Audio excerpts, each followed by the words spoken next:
Hello my dear champions, welcome to my YouTube channel. My name is Anil. मैं हूं आपका दोस्त, होस्ट एंड मेंटोर।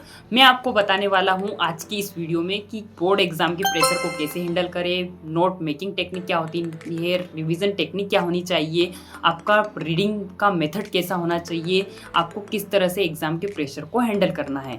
तो मैं सारी चीज़ें शेयर करने वाला हूँ, वो टिप्स शेयर करने वाला हूँ जो मैंने अपने बोर्ड एग्ज़ाम पर फॉलो की थी, उनको Yes. अपने बोर्ड एग्ज़ाम की प्रिपरेशन के लिए इम्प्लीमेंट किया था and 100 out of 100 marks achieve किए थे, परफेक्ट स्कोर बायोलॉजी में एंड इवन ऑल सब्जेक्ट्स में भी मैंने अपने 88 एंड 90 प्लस स्कोर मेंटेन किया। मेरा था 90 प्लस का ही, लेकिन एक सब्जेक्ट में मेरे 88 रह गए, कोई बात नहीं।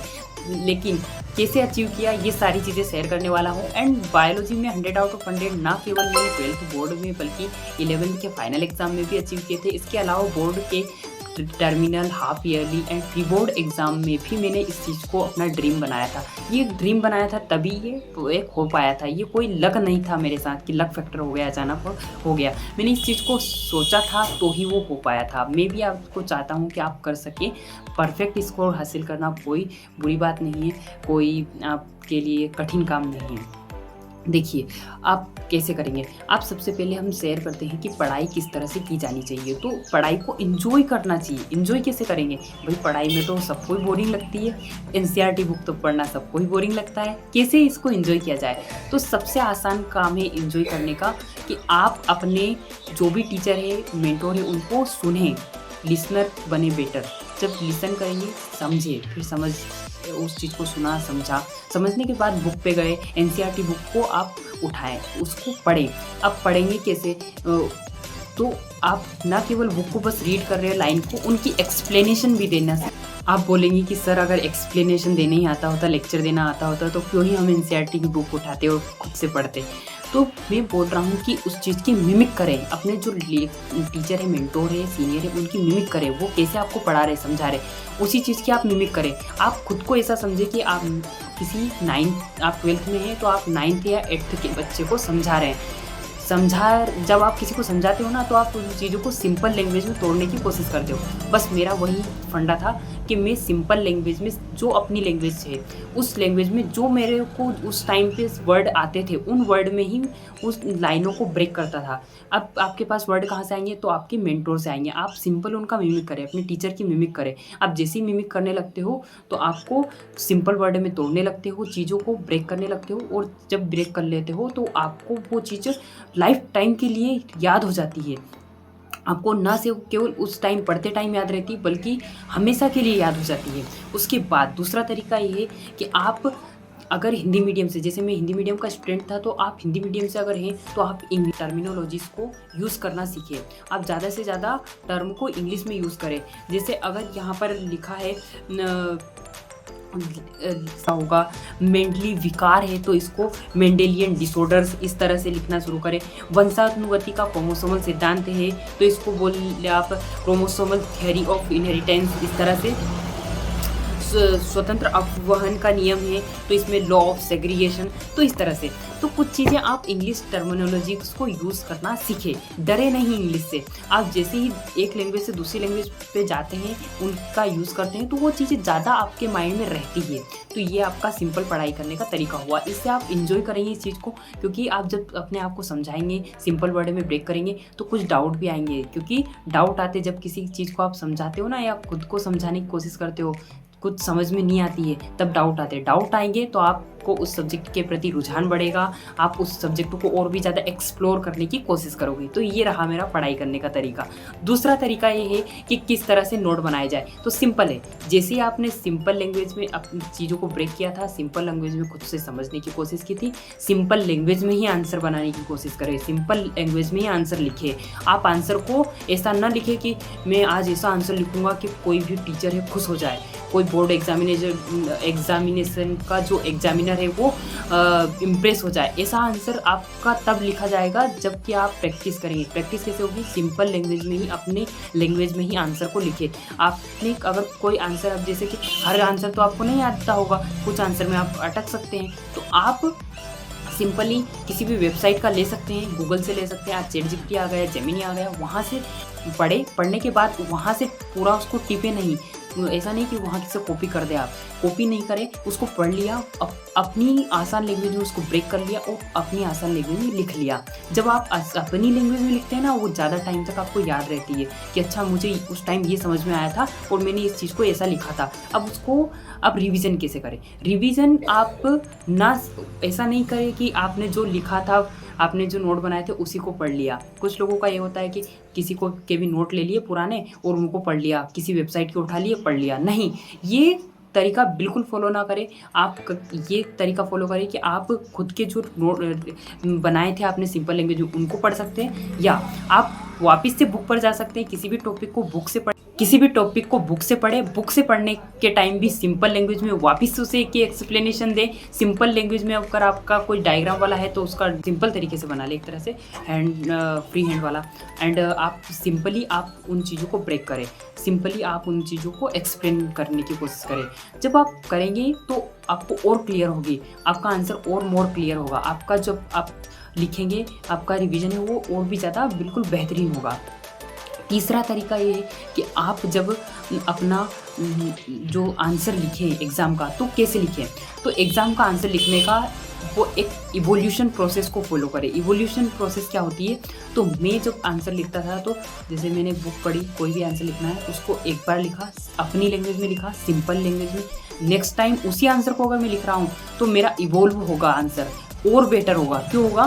क्योंकि मैं बार बार बुक को पढ़ रहा हूँ, सिंपल लैंग्वेज में खुद की एक्सप्लेनेशन दे रहा हूँ, बार बार टीचर्स को फॉलो कर रहा हूँ, मिमिक कर रहा हूँ, तो मेरा जो आंसर होगा ना वो इवोल्व होगा अगली बार जब लिखूँगा। तो उस टॉपिक वही है, लेकिन उसी टॉपिक पे मैं आंसर को और भी ज़्यादा बेहतरीन लिखूँगा। क्यों? क्योंकि मैं बार बार सिंपल लैंग्वेज में ब्रेक कर रहा हूँ। और जब मैं लिखता हूँ नेक्स्ट बार आंसर, तो वैसा नहीं लिखूँगा जो उसके पहले लिखा था, वो उसके पहले लिखा था। मैं उस आंसर को और बेहतरीन बनाने की कोशिश करूँगा। क्या बेहतर लिख सकता हूँ वो मैं थोड़ी देर सोचूंगा माइंड में, केवल 20 सेकेंड 10 सेकेंड, एंड उसको आंसर को और बेहतरीन लिखूँगा।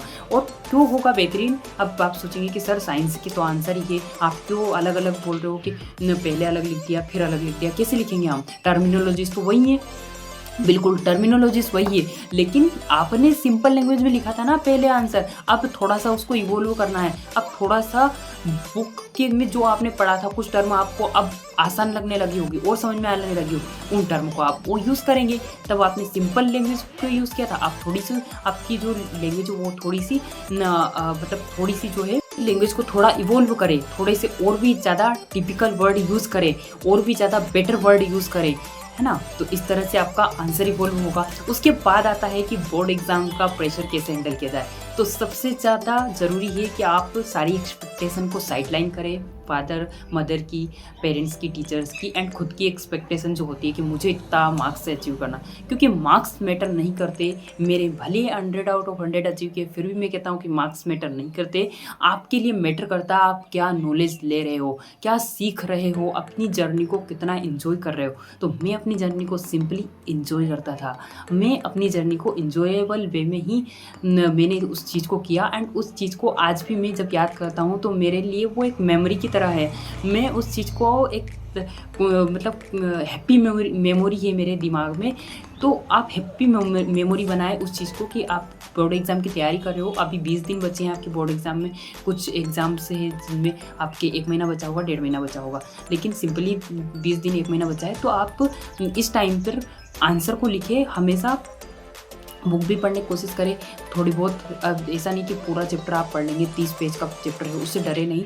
थोड़ा सा पढ़े, भले 2 पेज पढ़े, रोज़ पढ़े, सिंपल लैंग्वेज में, अपनी लैंग्वेज में एक्सप्लेनेशन देखने की कोशिश करें। आज भी टीचर की मिमिक करें, भले जितनी भी बार पढ़ रहे हो, 10 बार पढ़ रहे हो, 10 बार ही मिमिक करें और 10 बार सिंपल लैंग्वेज में एक्सप्लेनेशन दें। आंसर लिख रहे हो, हर बार इवोल्व करिए अपने आंसर को, लिखें, हर बार बेटर लिखने की कोशिश करें, कुछ बेटर ऐड करने का कोशिश करें। साइंस के सब स्टूडेंट हो तो चीज़ों को लिंकेज करने का कोशिश करें कि रिप्रोडक्शन चैप्टर पढ़ा है, बायोटेक्नोलॉजी से इसका क्या लिंक हो सकता है। रिप्रोडक्शन चैप्टर पढ़ा है, इसका जेनेटिक्स वाले चैप्टर से क्या लिंक होगा। तो हर चैप्टर लिंकेज है, तो लिंक करने की कोशिश करें कॉन्सेप्ट को। जब कॉन्सेप्ट को लिंक करोगे तो आपका और भी ज़्यादा बेटर होगा, आपका अंडरस्टैंडिंग और भी ज़्यादा बेहतर होगा, आप बहुत अच्छा अंडरस्टैंड करोगे, आपका आंसर बेटर होगा, आपका नॉलेज इंप्रूव होगा। और आपको जब चीज़ें का नॉलेज बहुत बेहतरीन होगा तो आपका वो नॉलेज झलकेगा, बातों में भी झलकेगा, आप किसी को भी समझा पाओगे और लाइफ टाइम याद रहेगी वो चीज़ें। तो इस तरह से इसके अलावा एग्ज़ाम के प्रेशर को कैसे हैंडल करें, तो इमोशनल को मैंने बता दिया, साइडलाइन करती है। इमोशनल ज़रूरी है, उनको लेडर की तरह यूज़ करें, सिंपल सीढ़ी की तरह, यानी चढ़ने के लिए, आपको अपने गोल को अचीव करने के लिए यूज़ करें, ना कि उन्हें एक बिल्कुल दीवार बना ले और दीवार को बिल्कुल कूदना है, ये बहुत कठिन होगा।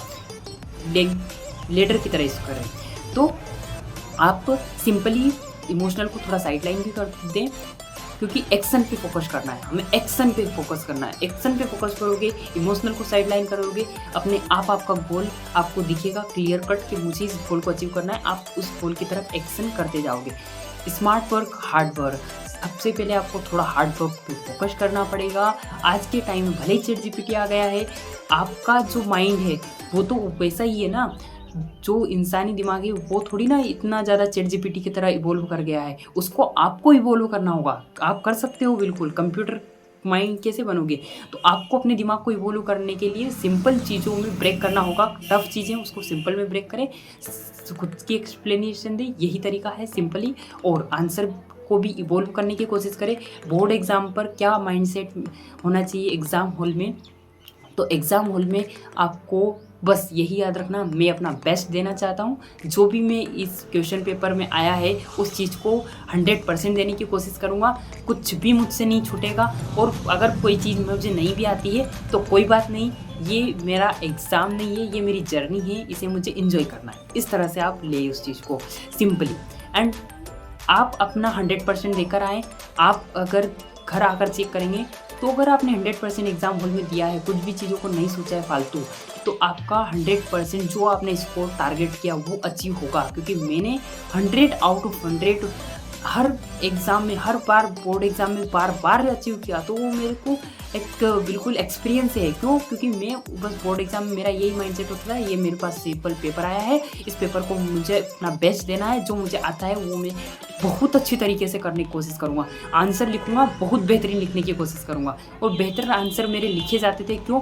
मैं लिख पाता था क्योंकि मैंने इवोल्व किया था मेरे आंसर को। तो यही मेरे सिंपल टेक्निक्स रहे थे। हर सब्जेक्ट में आप इन्हें यूज़ कर सकते हो, नॉट ओनली फॉर बायोलॉजी, सारे सब्जेक्ट में इन्हें यूज़ कर सकते हो। हर चीज़ को सिंपली इंजॉय करने की कोशिश करें। Thank you so much for watching my video, and best of luck for all dear students and all my champions. आप सभी को मेरी तरफ से बेस्ट विशेष। आप अपना 100% दें, आप खुश मिजाज रहें एंड जर्नी को एंजॉय करें। स्पोर्ट्स भी खेलें, मूवीज़ भी देखें, टीवी भी देखें, आप मोबाइल में सॉन्ग भी सुने, हर चीज़ को एंजॉय करें। पढ़ाई तभी इंजॉयबल बनती है जब आप मल्टीपल चीज़ों को एंजॉय करते हो, तब आपकी पढ़ाई भी इंजॉयबल बन जाती है एंड आप अपना इस जो ड्रीम है उसको अचीव करने के लिए ज़्यादा उत्सुक हो जाते हो। Thank you so much for watching my video. Please like, share and subscribe, and ऐसे ही और भी चीज़ें मुझसे सीखने के लिए, जानने के लिए मेरे चैनल को सब्सक्राइब कीजिएगा। Thank you so much.